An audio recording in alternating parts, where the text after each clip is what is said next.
High court ने नगर निकाय चुनाव को रोकने वाली सरकार की मांग की याचिका को खारिज किया है। आप सबको जानकारी है 2023 में लगभग 48 नगर निकाय 9 नगर निगम सहित पूरे झारखंड प्रदेश में है जिसके चुनाव ये सरकार नहीं करा रही है। एक जनहित याचिका दायर करने के बाद श्रीमती रोशनी खालको जी के द्वारा उस पर कोर्ट ने संज्ञान लेते हुए जनवरी के महीने में यह कहा था राज्य सरकार को कि 3 हफ्ते में आप जो है चुनाव की अधिसूचना जारी करके हमें खबर करिए।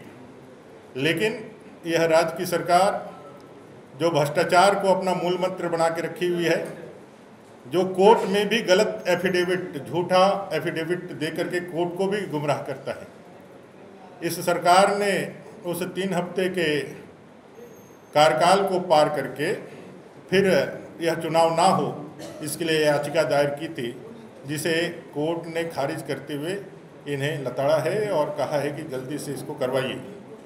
ये पिछड़े का बहाना बना रहे हैं, ओबीसी की बहाना बना रहे हैं। इनको पहले से मालूम था कि जो ट्रिपल टेस्ट है वो ट्रिपल टेस्ट कराने के बाद भी हम ये चुनाव करा सकते हैं, लेकिन उस दिशा में इस सरकार ने कोई पहल नहीं की। अभी इन्होंने कहा है जो पिछड़ा आयोग इन्होंने बनाया है वही इस काम को करेगा।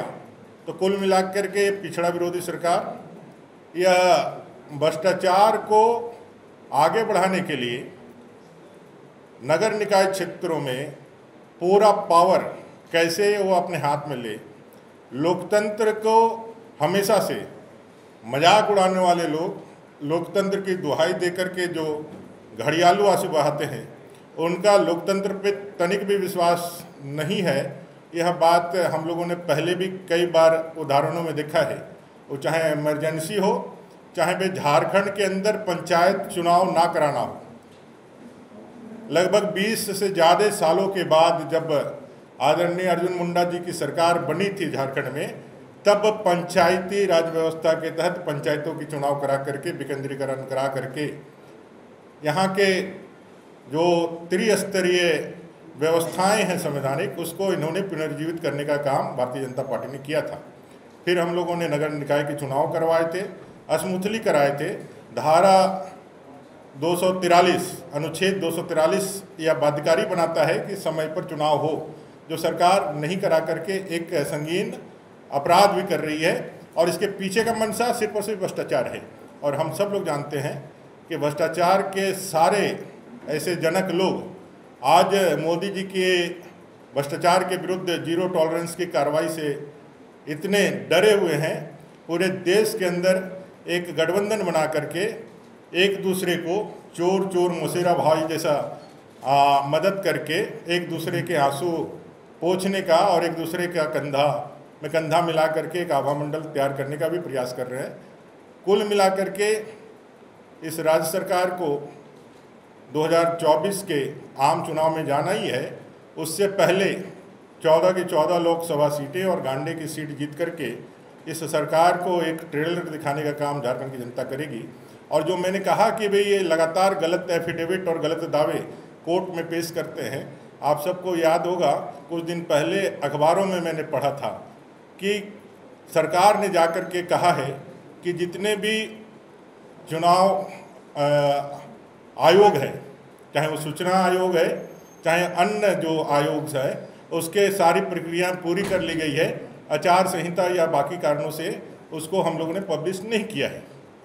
मैं एज ए नेता प्रतिपक्ष उसका मेंबर हूँ और मैं आपको कहना चाहता हूँ कि उनका जो दावा है वो पूरी तरह से भ्रामक है, क्योंकि कोई भी इस तरह का कार्रवाई संपूर्ण नहीं हुआ। एक ही बैठक हुई थी, वो बैठक में चीज़ें तय हुई थी कि 22 जनवरी से पहले चुनाव आयुक्त का जो वैकेंसी निकाल दिया जाएगा और निकाल करके जनता के बीच से फिर से वापस ले करके हम करेंगे। तो सरकार जो है संवैधानिक जितने भी पोस्ट हैं, जितने भी पद हैं जिससे भ्रष्टाचार को अंकुश लग सके, उन सारे चीज़ों को शिथिल करना चाहती है, उसको स्थूल मात्र बना करके रखना चाहती है, ताकि इनके ऊपर अंकुश की जो भी कार्रवाइयाँ हैं वो अंकुश की कार्रवाइयाँ हट जाए और ये सरकार आगे बढ़ करके अपना जो है भ्रष्टाचार को पूरी तरह से कामयाब कर सके और भ्रष्टाचार के माध्यम से अपना धन एकत्रित कर सके।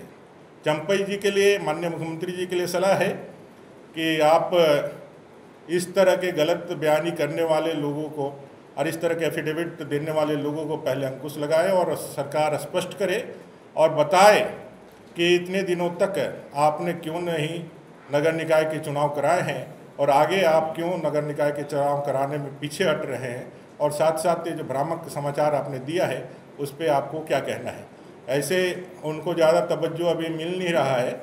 सारे लाइमलाइट जो है मैडम कल्पना सोरेन के इर्द गिर्द केंद्रित हो गई है, इसलिए उनके साथ थोड़ी दिक्कतें होंगी। आप यदि सीधे या प्रश्न मुख्यमंत्री जी से पूछेंगे तो उनको भी थोड़ा लाइमलाइट मिलेगा, तो उनको भी अच्छा लगेगा। ऐसा आप सबसे आग्रह है कि उनसे ही इस प्रश्न का जवाब आप पूछे।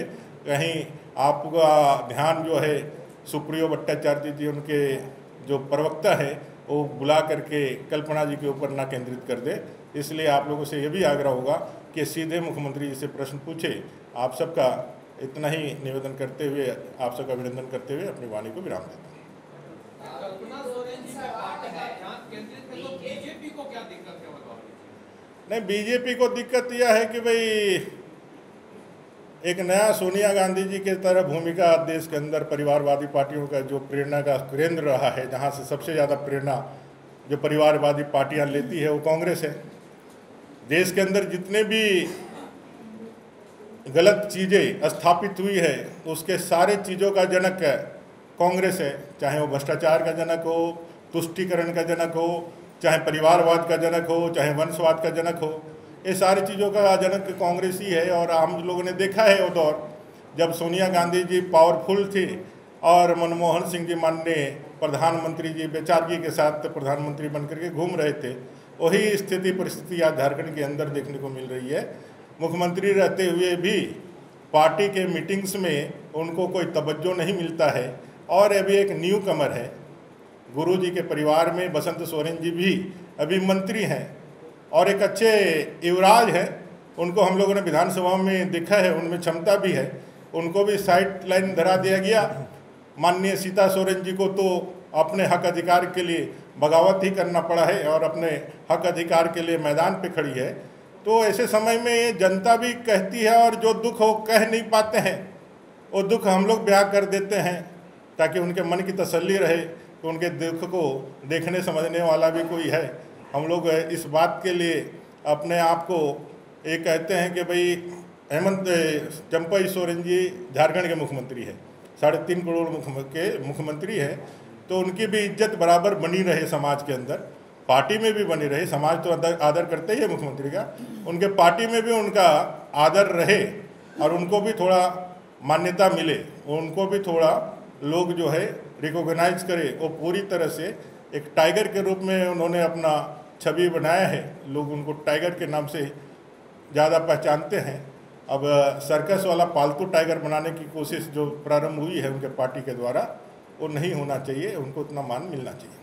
क्या करना चाहिए आपके हिसाब से? लेकिन एक सवाल है, बीजेपी क्या चाहती है कि बिना ट्रिपल टेस्ट के पहले चुनाव हो जाए या जब तक ट्रिपल टेस्ट ना हो तब तक चुनाव ना?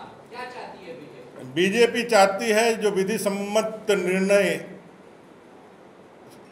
माननीय कोर्ट ने किया है और उन्होंने जो बताया है कि भाई आरक्षण को, पिछड़े आरक्षण को करने के लिए ट्रिपल टेस्ट करना चाहिए, और ट्रिपल टेस्ट ना करके पिछड़ों के साथ जो गंभीर इन्होंने अपराध किया है और जो निकाय चुनाव नहीं कराने का जो बहाना बना है, उसके लिए सबसे पहले झारखंड की जनता से और यहाँ के लोगों से माफ़ी मांगे और हकीकत बयां करे, जो सत्य है वो बयां करे कि हम इतने दिनों के अंदर में करके इसको करेंगे। सिर्फ और सिर्फ अपने एक बयान दे करके, एफिडेविट दे करके इस पूरे मुद्दे से कन्नी ना काटें। रोस्टर क्लियरेंस को लेकर आपका क्या राय है? क्योंकि रांची एससी के लिए हुआ था, फिर मुख्यमंत्री जो उस समय थे हेमंत सोरेन ने एसटी के लिए कर दिया। इस तरीके से कई ऐसी जगह है जहाँ पे दलितों का अधिकार छीना जा रहा है बिना ओबीसी अगर ट्रिपल टेस्ट कराए भी करते हैं।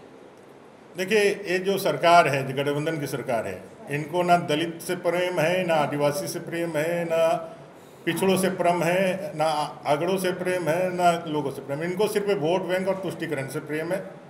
ये सिर्फ और सिर्फ वोट बैंक की राजनीति करते हैं और इसीलिए थाली के सामने थाली में खाना परोस करके जिस तरह से इन्होंने दलितों का अपमान किया था इस रांची के अंदर, वो दलित भाई भूला नहीं है। एक किसी के साथ न्याय नहीं करते हैं, ये सिर्फ और सिर्फ राजनीति करते हैं और राजनीति के लिए किसी को भी अपमानित करने से ये पीछे नहीं हटते हैं। आज पूरे झारखंड के अंदर इनका जो कार्रवाई है, काम है, वो सब लोगों ने देखा है और इसका 100% जान के रखिए कि झारखंड की जनता सही समय पे बैलेट ही सबसे अच्छा तरीका है इनको जवाब देने का, और बैलेट में सब लोग तैयार हैं। 14 की 14 सीटें जीत करके इसके ऊपर एक तगड़ा तमाचा देने के लिए जनता तैयार है।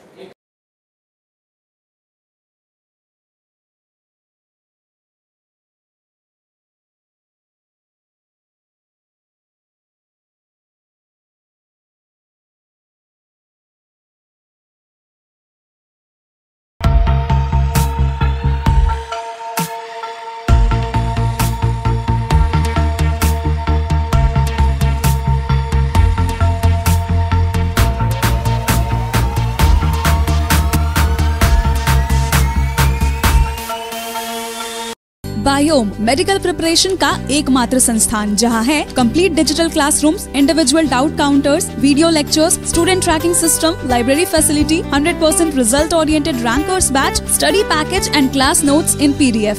झारखंड के इतिहास में पहली बार नीट UG में 700 मार्क्स पार। 10th पास स्टूडेंट्स के लिए फाउंडेशन कोर्स और 11th पास स्टूडेंट के लिए फ्रेशर कोर्स। 12th पास स्टूडेंट्स के लिए टारगेट कोर्स 18 अप्रैल से शुरू हो रहे हैं। Contact biome. thefollowup.in.